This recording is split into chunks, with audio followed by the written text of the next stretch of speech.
Please. One thing that keeps me puzzled, despite having studied finance and economics at the world's best universities, the following question remains unanswered. Why is it that 5,000 units of our currency is worth 1 unit of your currency, where we are the ones with the actual gold reserves?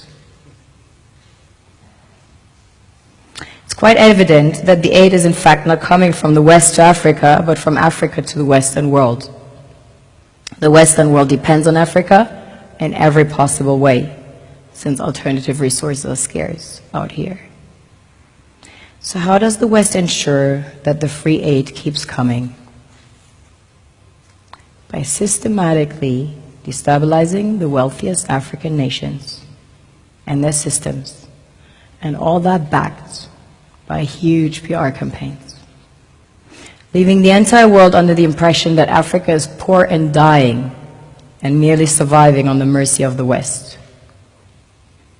Well done, Oxfam, UNICEF, Red Cross, Life Aid, and all the other organizations that continuously run multi-million-dollar advertisement campaigns depicting charity porn to sustain that image of Africa globally.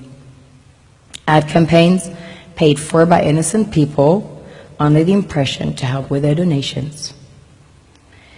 While one hand gives under the flashing lights of cameras, the other takes in the shadows. We all know the dollar is worthless, while the euro is merely charged with German intellect and technology, and maybe some Italian pasta.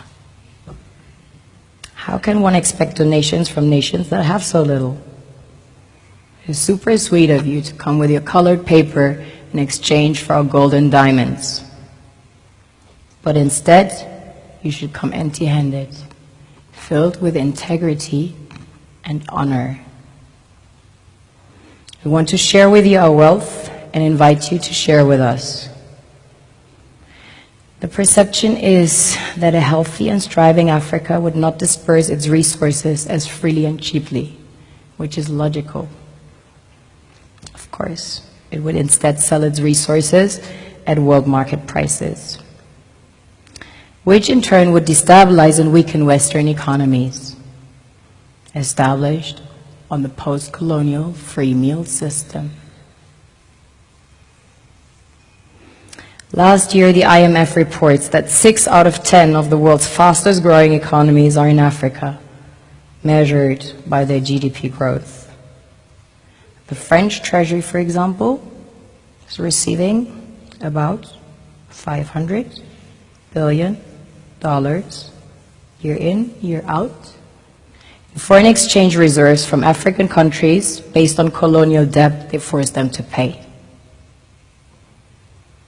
Former French President Jacques Chirac stated in an interview recently that we have to be honest and acknowledge that a big part of the money in our banks comes precisely from the exploitation of the African continent. In 2008, he stated that without Africa, France will slide down in the rank of a third world power. This is what happens in the human world, the world we have created. Have you ever wondered how things work in nature? One would assume that in evolution the fittest survives. However, in nature, any species that is overhunting, overexploiting the resources they depend on as nourishment, natural selection would sooner or later take the predator out, because it offsets the balance.